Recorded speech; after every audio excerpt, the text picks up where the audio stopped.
Menino de Engenho, capítulo 6. Com uns dias mais, eu já estava senhor de minha vida nova. Tinham chegado para passar tempo no engenho uns meus primos, mais velhos do que eu, 2 meninos e uma menina. Agora não era só com os moleques que me acharia. Meus 2 primos, bem afoitos, sabiam nadar, montar a cavalo no osso, comiam tudo e nada lhes fazia mal. Com eles eu fui aos banhos proibidos, os de meio-dia, com a água do poço escaldando. E então nós ficávamos com a cabeça no sol, enxugando os cabelos para que ninguém percebesse nossas violações. Você está um negro, me disse tia Maria. Chegou tão alvo e nem parece gente branca. Isto faz mal. Os meninos de Emília já estão acostumados, você não. De manhã à noite, de pés no chão, solto como um bicho. Seu avô ontem me falou nisto. Você é um menino bonzinho. Não vá atrás destes moleques para toda parte. As febres estão dando por aí. O filho do seu Fausto, no Pilar, há mais de um mês que está de cama. Para a semana vou começar a lhe ensinar as letras. Mas os primos não paravam. De manhã íamos com os moleques lavar os cavalos. E aí passávamos horas inteiras dentro d'água. Galinha gorda, gorda é ela, vamos comê-la, vamos a ela. E sacudiam a pedra dentro do poço, mergulhando para pegá-la no fundo. Espanavam a água com os cangapés ruidosos e saía sempre gente chorando, com enredos para casa. O dia todo passávamos assim, nessa agitação medonha. Capítulo 7. Minha tia Sinhazinha era uma velha de uns 70 anos. E irmã de minha avó, ela morava há longo tempo com seu cunhado. Casada com um dos homens mais ricos daqueles arredores, o Dr. Quincas, do Salgadinho, vivia separada do marido desde os começos do matrimônio. Era um temperamento esquisito e turbulento. Contava-se que um dia amanhecera no engenho de seu pai, amarrada num carro de boi, com uma carta do marido fazendo voltar ao sogro a sua filha. Era ela quem tomava conta da casa do meu avô, mas com um despotismo sem entranhas. Com ela estavam as chaves da despensa, e era ela quem mandava as negras no serviço doméstico. Em tudo isso, como um tirano. Meu avô, que não se casara em segundas núpcias, tinha, no entanto, esta madrasta dentro de casa. Logo que a vi pela primeira vez, com aquele rosto enrugado e aquela voz áspera, senti que qualquer coisa de ruim se aproximava de mim. Esta velha seria o tormento da minha meninice. Minha tia Maria, um anjo junto daquele demônio, não tinha poderes para resistir às suas forças e aos seus caprichos. As pobres negras e os moleques sofriam dessa criatura uma servidão dura e cruel. Ela criava sempre uma negrinha que dormia aos pés de sua cama para judiar, para satisfazer os seus prazeres brutais. Vivia a resmungar, a encontrar malfeitos, poeira nos móveis, furtos em coisas da despensa, para pretexto de suas pancadas nas crias da casa. As negras odiavam-na. Os meus primos corriam dela como de um castigo. E quando saía para a casa de uma filha, na cidade, era como se um povo tivesse perdido seu verdugo. Minha tia Maria assumia a direção da casa.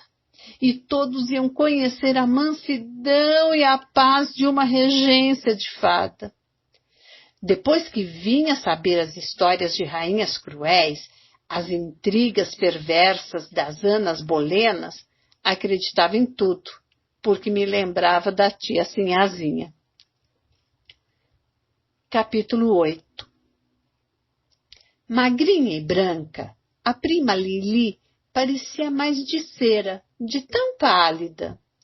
Tinha minha idade, e uns olhos azuis e uns cabelos louros até o pescoço. Sempre recolhida e calada, nunca estava conosco nas brincadeiras. Esta menina não se cria, diziam as negras. Na verdade, a prima Lili parecia mais um anjo do que gente. Qualquer coisa era motivo para um choro que não acabava mais. Comigo ela sempre se abria. Eu lhe era menos agressivo que os irmãos. E juntos nós estávamos com a tia Maria, e nos cuidados e nos dengues de nossa amiga nos encontrávamos de quando em vez. Lili não ia ao sol, vivia o dia todo calçada. Tudo lhe fazia mal.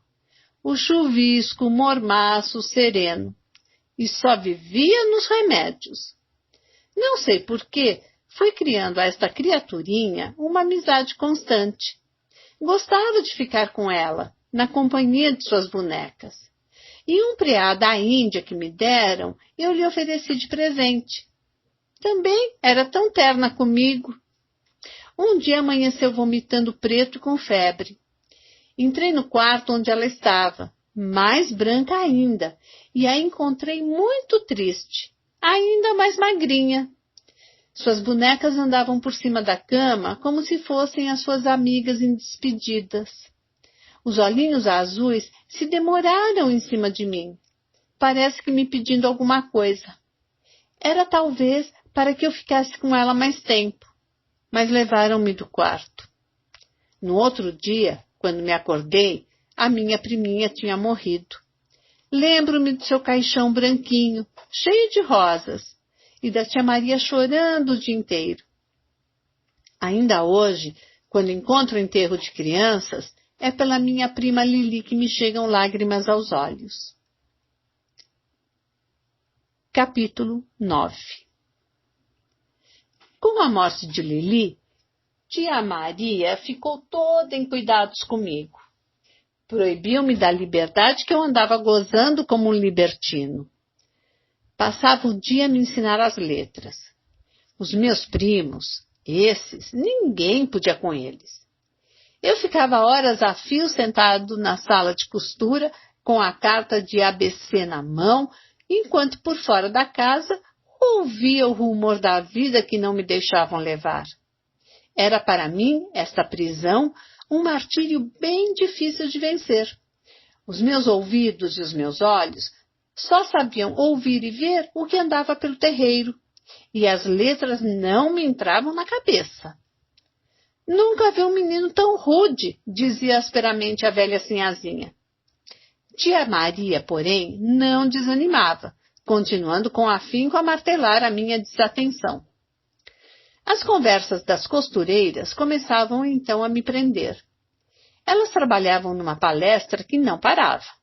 Falavam sempre de outros engenhos, onde estiveram no mesmo serviço, contando das intimidades das famílias. No Santarém ninguém come, dizia uma.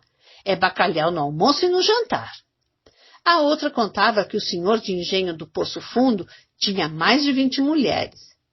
Esta conversa me tomava inteiramente, e as letras que a solicitude de minha tia procurava enfiar pela minha cabeça não tinham jeito de vencer tal aversão. O que eu queria era a liberdade de meus primos, agora que as arribaçãs, com a seca do sertão, estavam descendo em revoada para os bebedouros. Chamavam de arribaçãs as rolas sertanejas que desciam, batidas pela seca, para o litoral. Vinham em bando como uma nuvem, muito no alto, a espreitar um poço de água para a sede de seus dias de travessia. E quando o avistavam, faziam a aterrissagem em magote, escurecendo a areia branca do rio. Nós ficávamos de espreita, de cacete na mão, para o massacre. E a sede das pobres rolas era tal que elas nem davam pelos nossos intuitos. Matávamos a cacetadas, como se elas não tivessem asas para voar. A seca comera-lhes o instinto natural de defesa. Depois, no colégio, Quando o gênio do cristianismo eu lia uns versos falando dos pássaros da Bretanha que fugiam do inverno de sua pátria, vinha a minha saudade das pobres rolas sertanejas que trucidávamos. Capítulo 10. Uma tarde, chegou um portador num cavalo, cansado de tanto correr, com um bilhete para o meu avô. Era um recado do coronel Anísio, de Canabrava, prevenindo que Antônio Silvino, naquela noite, estaria entre nós. A casa toda ficou debaixo do pavor. O nome do cangaceiro era bastante para mudar o tom de uma conversa. Falava-se dele baixinho, em cochicho, como se o vento pudesse levar as palavras.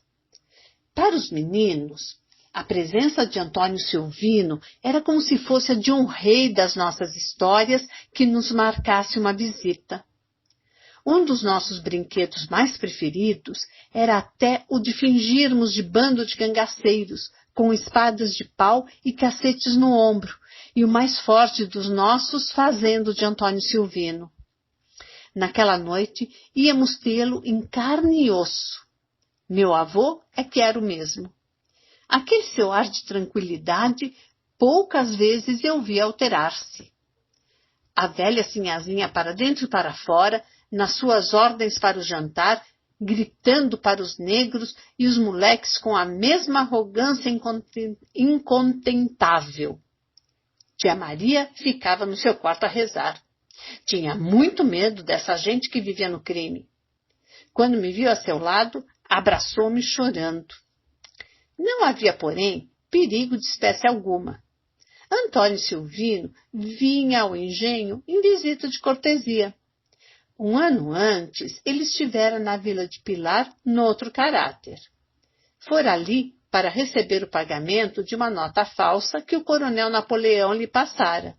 E, não encontrando o velho, vingara-se nos seus bens com uma fúria de vendaval. Sacudiu para a rua tudo que era da loja, e quando não teve mais nada a desperdiçar, jogou do sobrado abaixo uma barrica de dinheiro para o povo. Mas com meu avô, o bandido não tinha rixa alguma.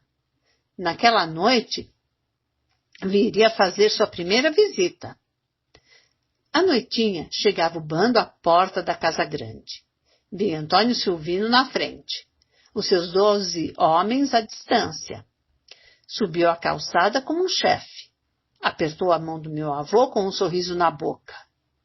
Levado para a sala de visitas, os cabras ficaram enfileirados na banda de fora, numa ordem de colegiais. Só ele tomava intimidade com os de casa. Ficávamos nós, meninos, numa admiração de olhos compridos para nosso herói, para o seu punhal enorme, os seus dedos cheios de anéis de ouro e a medalha com pedras de brilhante que trazia no peito. O seu rifle pequeno não o deixava, trazendo-o entre os joelhos. À hora do jantar, foram todos para a mesa. Ele na cabeceira e os cabras em ordem, todos calados como se estivessem com medo. Só ele falava, contava histórias. O último cerco que os macacos lhe deram em Cachoeira de Cebola, numa fala de tátaro, querendo fazer-se de muito engraçado. Alta noite, foi-se com seu bando. Para mim, tinha perdido um bocado do prestígio.